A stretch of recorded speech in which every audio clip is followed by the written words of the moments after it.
Hey guys, before we get started on all of this, I just wanted to take a minute to say thank you. I know, like, the whole idea of doing this movie made me really uncomfortable in the beginning. Peter approached me, kind of gave me his idea, and at first I was pretty apprehensive, but I looked into work that he's done. He's incredibly talented, and I thought about it a lot, and I thought, well, maybe I have some kind of a story to tell, so I do hope you enjoy it. One of the things that sort of led me to agreeing to do this was that I thought it might be a great opportunity to raise some funds for the sport, for safety on cross country, and specifically for frangibles to make sure that they're available to all of the events that we need.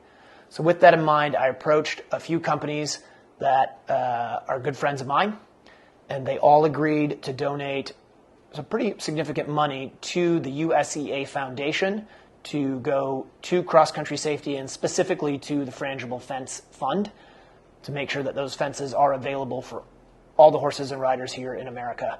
So we're going to play their commercials now. Please check them out. If you have the chance to support these companies, please do so because they really have committed a significant amount of money to trying to keep safety moving forward in the sport, and that's what it's going to take. So, again, thank you. Thank you for humoring me and watching this. Peter did an amazing job, so I really hope you enjoy his work, and here we go.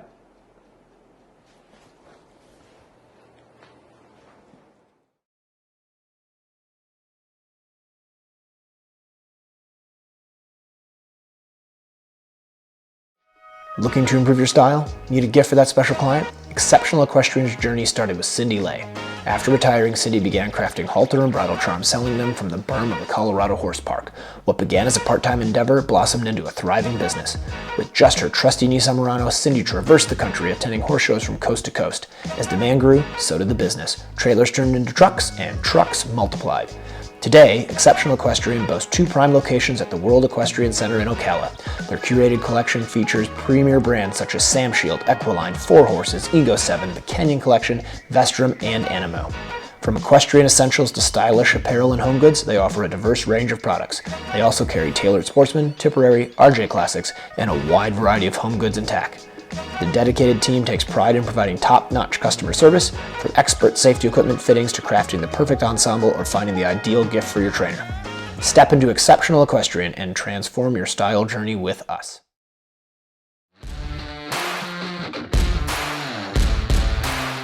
Jump for Joy fences are easy to move, lightweight, durable, and low maintenance. So we're out here on the cross country. We just finished over in the show jumping over the Jump for Joy fences. Had a great time schooling over them. They're really nice and easy to move, so we were able to adjust some things and really have the exact school that we needed thanks to the Jump for Joy fences. I love them. Order yours at jumpforjoyusa.com. For a horse owner on the road, your trailer is essential. No one enjoys being stuck on the road.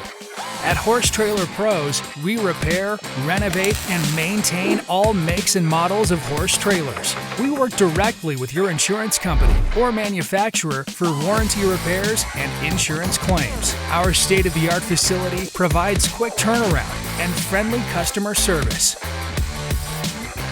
Considering a living quarter conversion? We do those too. Find comfort on the road with Horse Trailer Pros. Call or text 352-804-2131. HorseTrailerPros.com.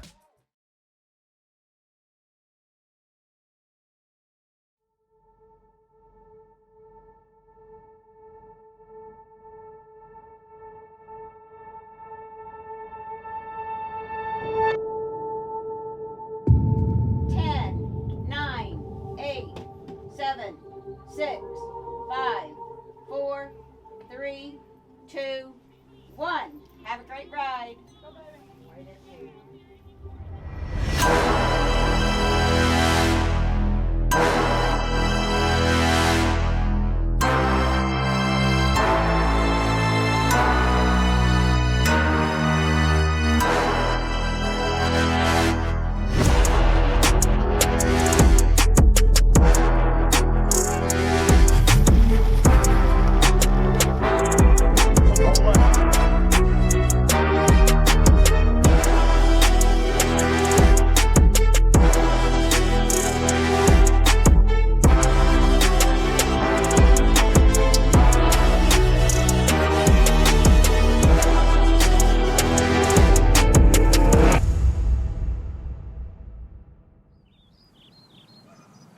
Make sure you ride the drop on the backside. He's gonna be surprised by it.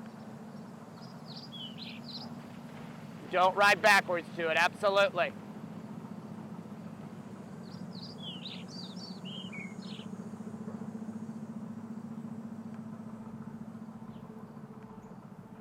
So just get your eye on that white rail at the top. Go on. Yeah, well done.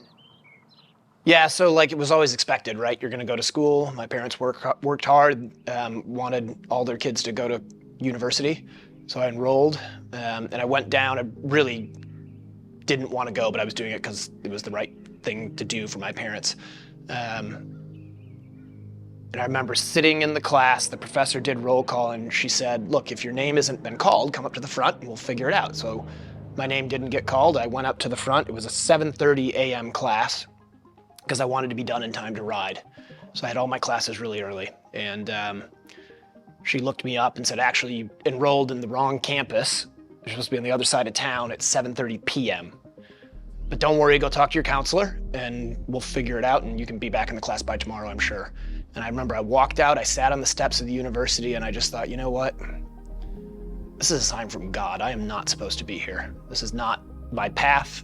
I'm not gonna do it. And so I went home and I told my parents and my mom burst into tears and my dad got mad.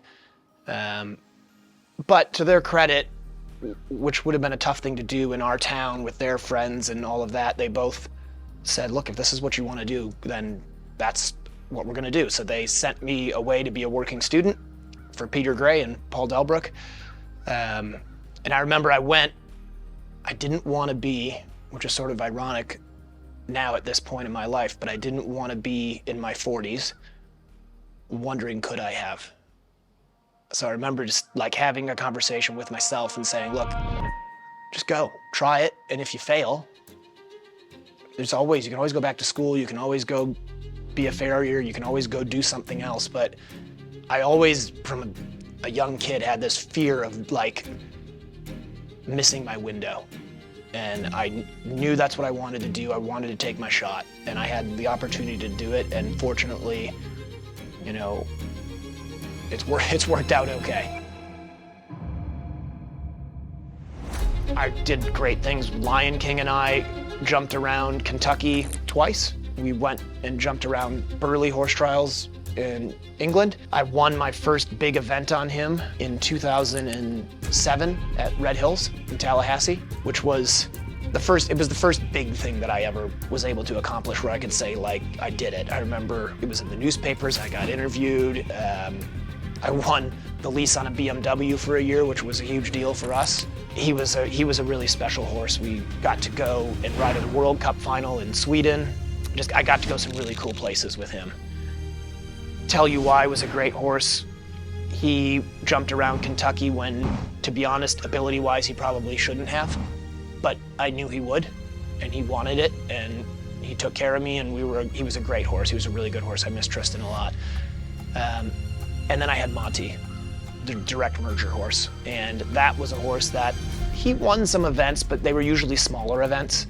He was really difficult. I couldn't really get the dressage phase competitive enough. And I remember, funny story, I remember I took him to Kentucky and I went there thinking I could, you know, have a good weekend, but knowing that the dressage wouldn't be competitive enough. And I jumped him around cross country. And he was such a strong horse, you have to spend so much time setting him up and preparing him for the fences.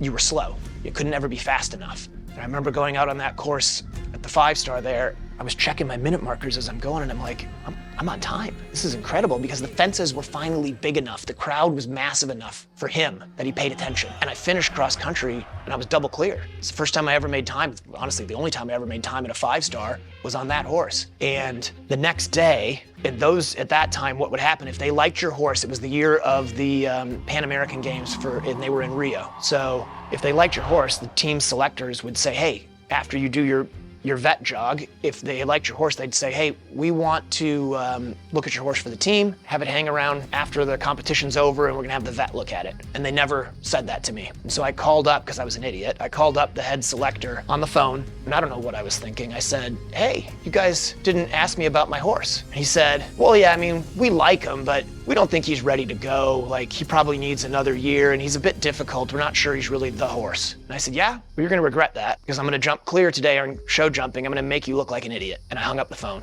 And then I was like, what is wrong with me? Why would you say something like that?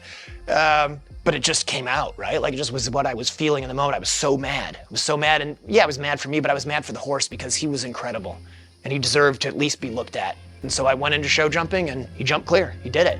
And I remember I looked up in the stands, and I gave a little fist pump to the head selector, and they still didn't take me, which was fine. But he was a special horse, and that was that's the big competition I had with him, and that's the best finish I've ever had at a 5-star. He was 7th, and right up there between big names in the sport. I remember standing there between Mary King and Ian Stark on each side of me, and I was like, this is unreal. That's like sitting between Michael Jordan and Magic Johnson in our sport. And I'm like, wow, it doesn't get any better than this. It was unreal.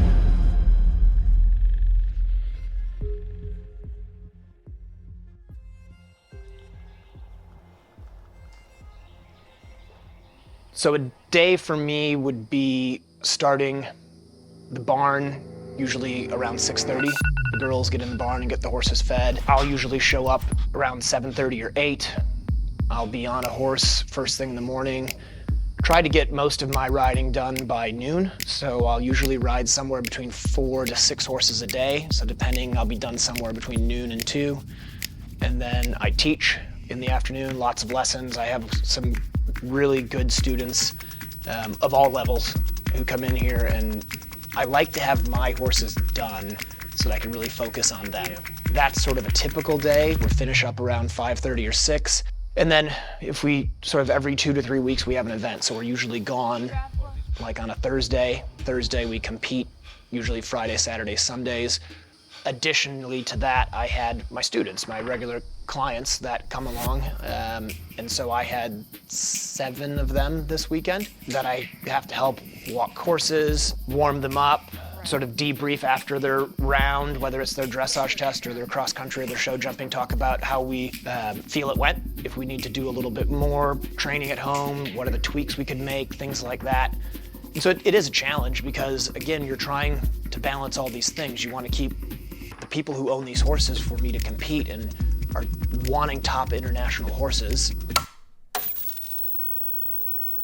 So basically, a horse syndicate is a group of owners of a particular horse, whether it be 2 owners or 3 or 10 that share equity in the horse, and there's an rider manager chosen, which in 99% of the cases is the talent, which is John Holling in this case, who is a member of the syndicate as a rider manager, the person that we are all banking on to take the horse from wherever he has started up through the levels, hopefully to the highest level of the sport.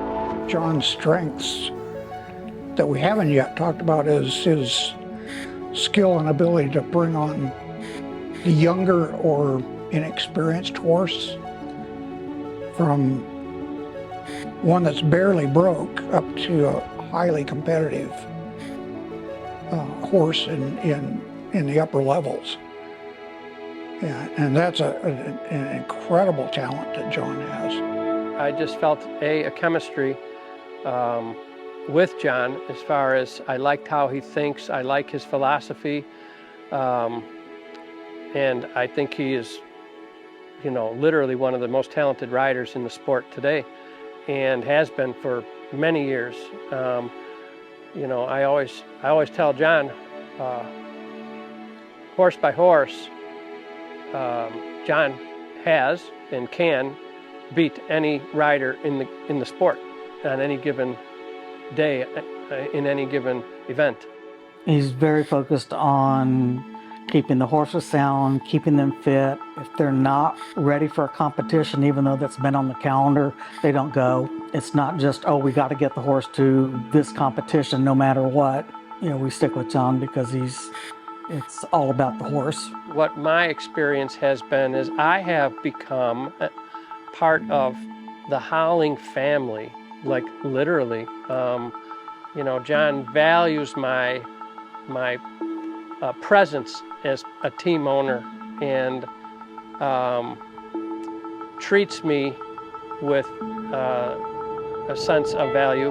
And so I think there's so many levels in this game, this horse syndication game, and John checks all the boxes as far as I'm concerned, from communication to the feeling of being part of something, part of a team, and the sense of family. Like this group here, Team Holling, is a true family. I need to be focused on that.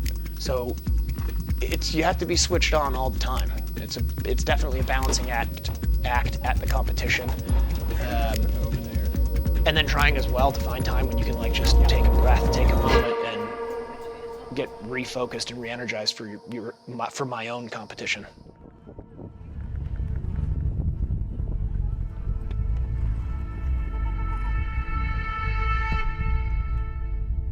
I tell people that I am the chief logisticizer. I try and keep the ship in order so that John can do his job and not have to worry about all the rest. I pack for the horses, make sure they get what they need, and try and just keep everything flowing so that he can get on and do his job and not have to worry about all of the other little details. That's my job. Okay, take two. Take two. She keeps the ship going. Jen's pretty amazing because her role has changed over time. When we first got married, Jen rode for the Canadians. Like, she's Canadian. She was listed for a bunch of Canadian teams. She rode around a lot of big events throughout the country, throughout North America. That takes a real commitment from both of us, and now she focus is trying to keep the farm going and to keep things organized. So she's, right now as we're doing this, she's in the house at her desk doing invoicing, communicating with clients, trying to keep the business side of it running so that I can focus on competing. At the end of the day, when push comes to shove, we kind of know there has to be a separation and somebody has to take on one role and somebody has to take on the other, because he has to focus at what he does. It's not the safest of sports, and so if he can't be allowed to organize, he's unsafe, and then he's unsafe for his animals, he's unsafe for his family. So if I can do what I can do and the owners can do what they can do, then he can go out there and be as organized and as safe and as competitive as he wants to be.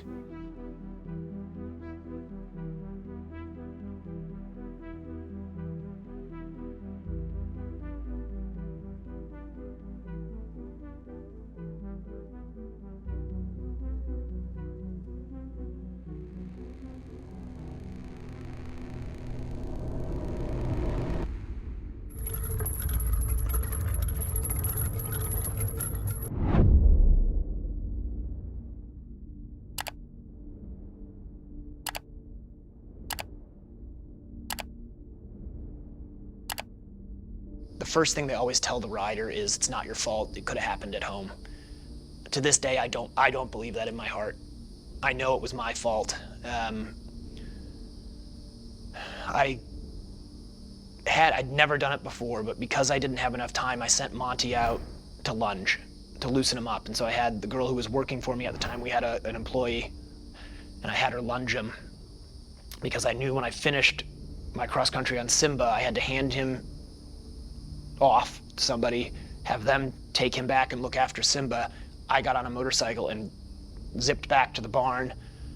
I got on Monty. He was hot. He was stressed out because he was a stressed out horse, and I remember thinking, like, this isn't a great start for him, right? He's excited and now he's going to be a bit unrideable. And I got out to the warm-up, and it was kind of a weird warm-up. You had to warm up by the barn, and then they shifted you to the next warm-up, but there was nobody else. They were just waiting for me, and I had to go. And I got to the start, and he was really fired up, even for him. And I shouldn't have gone, to be honest. But I did. And I got out to the 7th fence on course. It was just a rail to a wedge, and I remember it to this day. The wedge was painted to look like a piece of cheese. It had little holes in it and a stuffed mouse coming out one side. And he jumped the rail. It was 3 strides to the wedge, and in the 2nd stride, he just stopped, and he stood up, and his legs shaked, and he fell over on me, and he was done.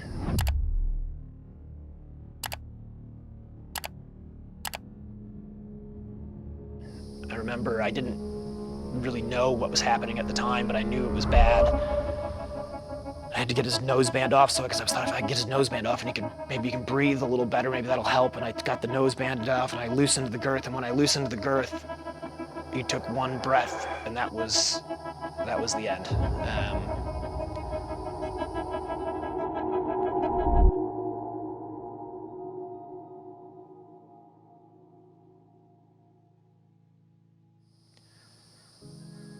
And it was a terrible day. I had a good friend earlier in the day, had an accident and hit his head. He was in the hospital in Tallahassee before this happened.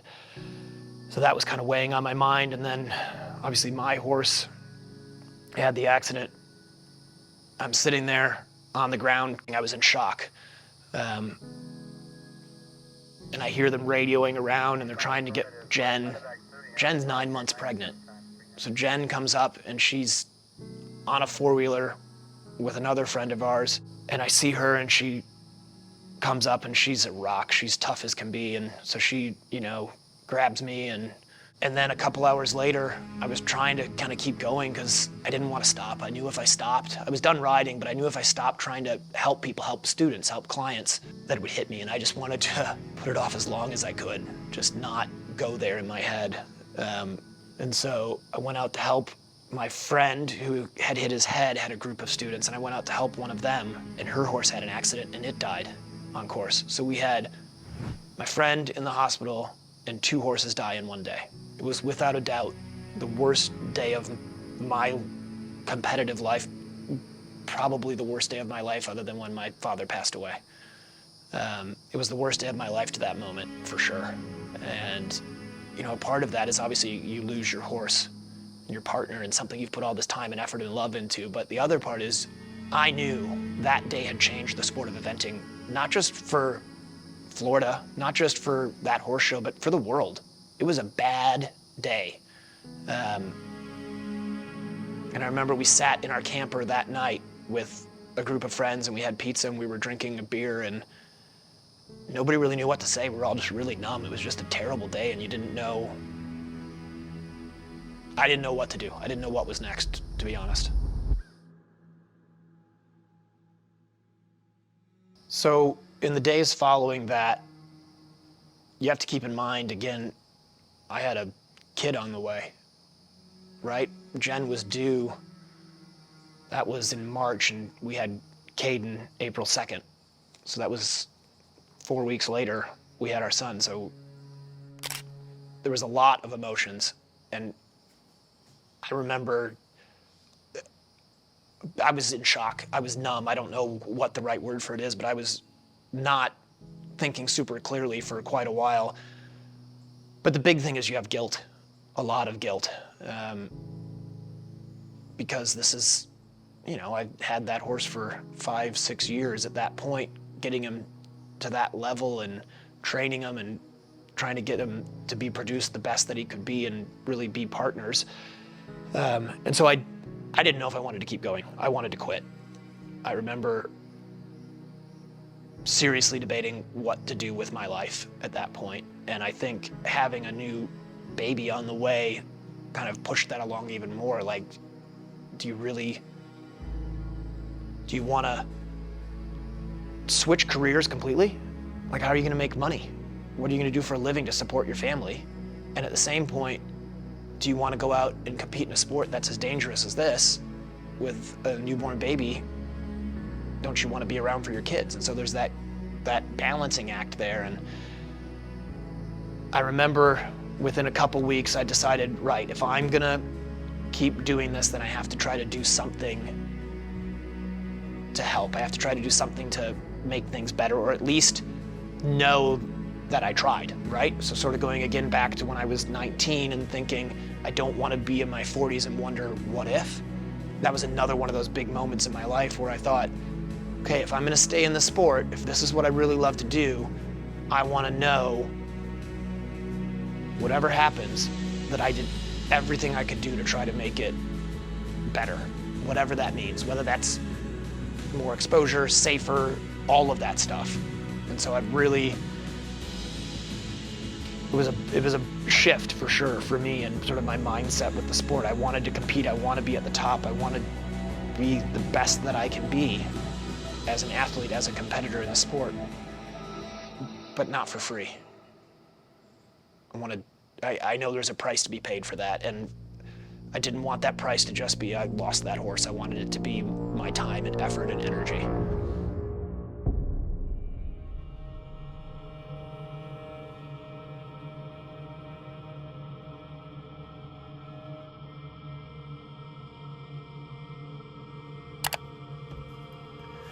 Hey guys, so I'm sitting here in the parking lot after another weekend where we tragically lost another horse and rider to an accident on cross country.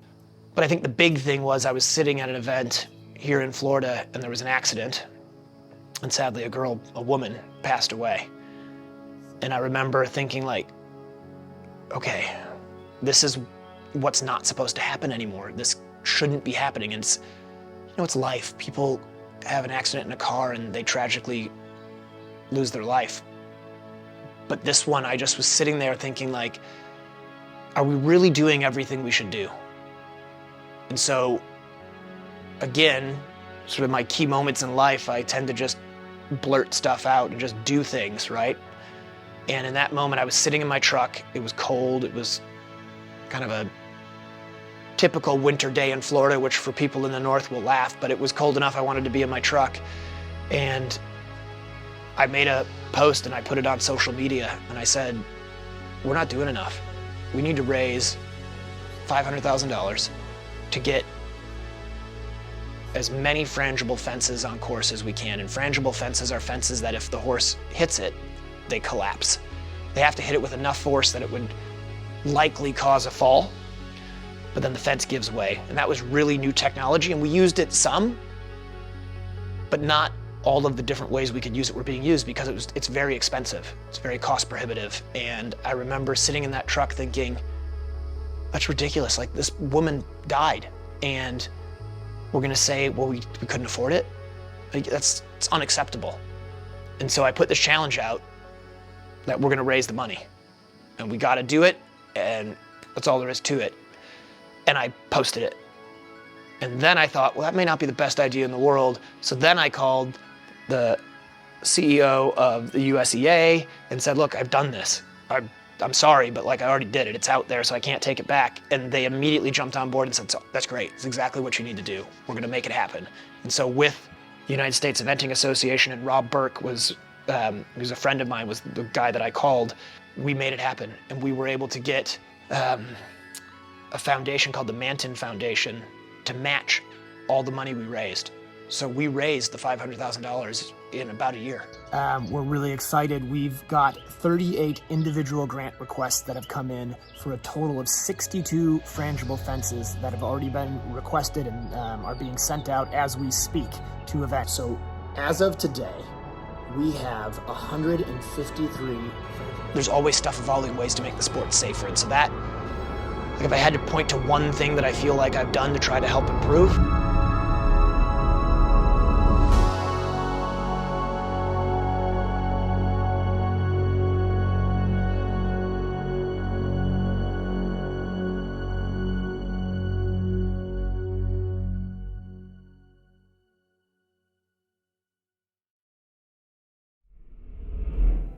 so within the sport, you have two governing bodies. You have the United States Eventing Association, which is the affiliate that runs the sport of eventing specifically. And then you have the United States Equestrian Federation, which runs horse sports of all different sorts. And so I was already involved a bit in the USEA, and I got more involved in that. I got involved in the creation of the cross-country safety subcommittee. I got involved in the USEF, and now I'm a chairman of the eventing sport committee. And it makes me laugh because I think of myself as a competitor first, but I think I've definitely gotten the reputation through all of this of like being the safety guy, which is weird to me because as we've said, I'm not a college educated person, I'm not an engineer, but my passion now is to try to find ways to lessen the risk for the horses and for the riders. And honestly, it's selfish for myself so that I can sleep at night and know I've done what I can do. So after 2008, those horses that I had been competing to that level, obviously I sadly lost Monty. Tell you why. Tristan, he needed to retire. He had kind of done his thing, and so he retired here on the farm. Lion King went on for a little bit and did a few more big things. We got to go to Europe and compete at a World Cup final and do some fun stuff. But he was getting older as well, so we retired him, and both those horses lived out their days here on the farm and were treated like kings, right? They got to go out and had the corner stall in the barn, and they were the man. So I had to rebuild the string. I had to rebuild the group. And I had a nice horse that I got from Darren Chacha, who was my friend who'd had the accident. And it was a Trakehner bred horse named Downtown Harrison. And he's a horse that I took to a lot of good competitions. He was kind of a superstar from a very young age. He made the Pan American Games team. So I was on the Pan American Games team. And it's funny, I always feel like I get so close and then something just grabs me and pulls me back. It seems to be what happens. I get right there on the edge of like really getting what I want, and then something pulls on me. So I went to the training camp here in Ocala because we were going down to Guadalajara, Mexico, and the training camp was going well. My horse felt great. We had the last vet inspection, and the team vet decided she thought he looked a little bit funny, and they pulled me off the team. That was another moment where, I had to go to my friend Lynn Szymanski and give her a hug and say, here, this is my trunk. This is my Team USA trunk. I pulled my stuff out. It's your trunk now. This is your stall. You're getting on the plane tomorrow. I'm not. And I went home. But we got the horse sorted. We got him right. And I came out the next year and I had a chip on my shoulder. Like I needed to go out and prove this was a good horse. And so I took him up to Canada, to Bromont, and he won. He was amazing. He put in a really good dressage test. He was incredible on the cross country. He was another one, not unlike Tell You Why. He was a fancy mover. He knew how to do the dressage really well. But he wasn't the best galloper. He wasn't the best jumper, but he had a heart of gold. And I knew how to ride him because I started him as a 2-year-old. So I knew him inside and out. And so I was able to put in a fast enough round on cross country, and then we show jumped and he won. It was awesome. Chuck McGrath and Megan Ritchie, who had a horse named Proper Timing that had gone intermediate, that I got to know them really sort of around that sort of time frame. And I'm really lucky because they've become good friends and owners, and they're great people. They're family to us. They kept PT with me for a long time. I got to do his whole competitive career. He went to Bromont, had a great performance. He jumped around Fair Hill a couple times, which is another big event up in Maryland. I was able, through a really great family named the Broussards, to be able to go get a really nice horse in Europe named Zatopek. And that was such a good jumping horse and such a galloper, and got to go to some great places with him as well. Jumped him around Fair Hill. took him all over the east coast of North America. Janet Olson was a huge supporter of me for many years. She owned a ton of horses, and it was really cool because she kind of started as a student, became a good friend, and then eventually wanted to be involved as an owner of the horses. And the most notable one was direct merger. She was a huge part of his entire career and really was a big part of making everything that he was able to accomplish possible. Heather Jans and DJ Jans have become a part of the team for the past several years, many years. And again, cool because she started as a student, she evented, she was very successful. She eventually transitioned to pure dressage, and then years later came back and has been a part of several horses. The most notable right now is Fernhill Copang, which is Kurt in the barn, and we're really excited about him. I think he's going to be a world beater, and it's really fun to have Heather and DJ as a big part of that.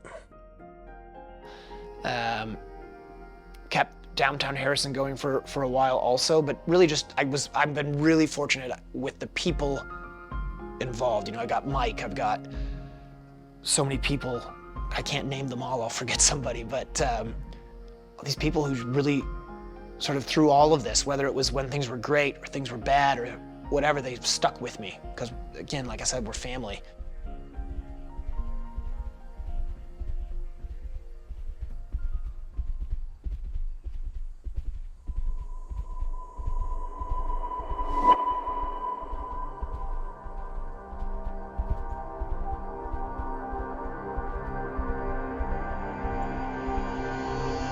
I think the thing that keeps me going and makes me want to do this, I mean, that's a tough one. At this point, it's all I know. It's who I am. Like it does define me, right? And I think any athlete probably feels at least a little bit that way. I remember when COVID hit, being really sad that I wasn't going to get to compete, because that's what I love to do.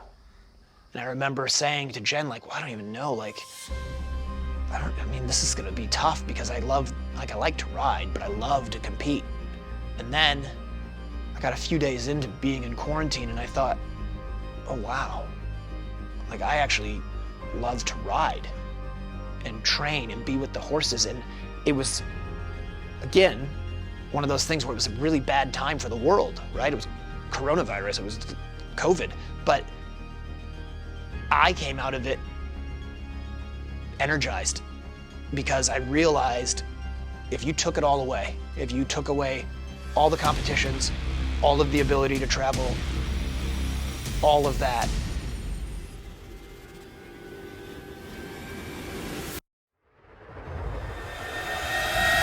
I'd still do exactly what I'm doing because I love doing it. I love riding my horses. I love making them better. It's who I am, and it put things in perspective for me in that moment of realizing, like, I love to compete. I want to compete. I want to be the best that I can be. I want to be able to compete against the best in the world, and that's what I'm striving to try to keep doing. As long as you stay physically fit and healthy, look after yourself, treat yourself like an athlete, I think you can go as long as you want, right? And I don't see any reason why I'm not going to go for quite a while longer. So Jen would be quite happy, I think, if I said I'm done, I'm going to hang up the boots and we'll just, but I'm not ready to do that. I still have something left to prove to myself. But as long as I feel good and like an athlete, I mean, I beat guys younger than me at the gym, so I feel like I can be out there doing it, and I'm not slowing down anytime soon.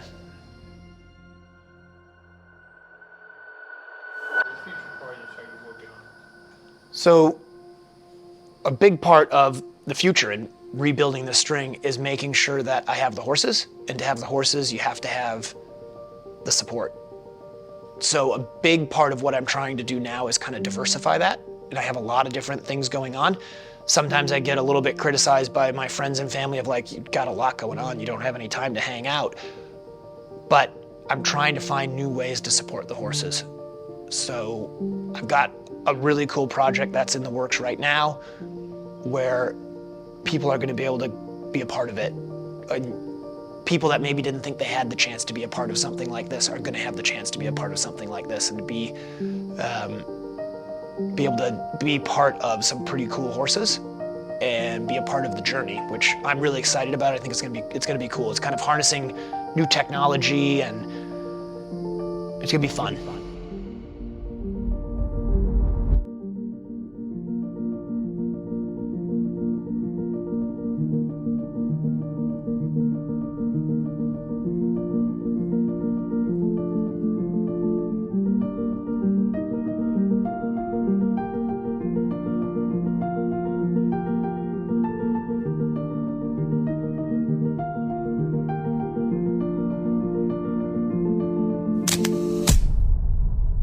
Event as a kid, and so to go back and win the big class there, the 4-star long, was, I mean, it was awesome. It was awesome, and that's where I had my awesome social media post. Katie's gonna quit like tomorrow. Did you go down the range? Now what? Do we climb up there? Yeah, how much like this guy? I could get hurt. You could get stung. I'll keep the lights on. Awesome! There you go, buddy. I think there is a side road over there. Yeah, there definitely is a side road over to the right. Take me to the corner where we gallop out of here. If I gotta do this, I'm getting up there right. Just shut my mouth. Oh, this is great. Oh, yeah, this is not gonna be good. Unlock the door. Oh my god. I think someone should video up here and from up there. No, there's no one videoing from up here.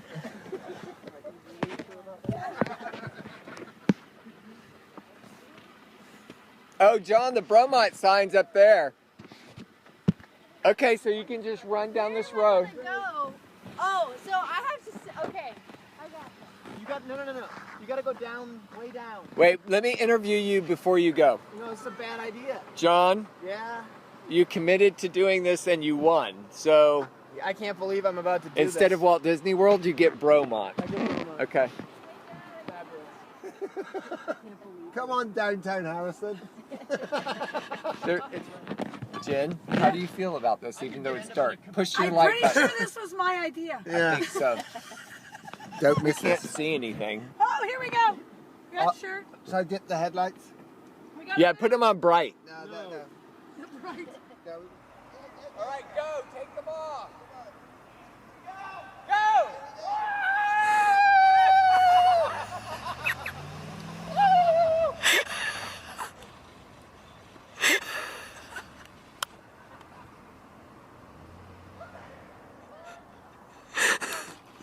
Awesome.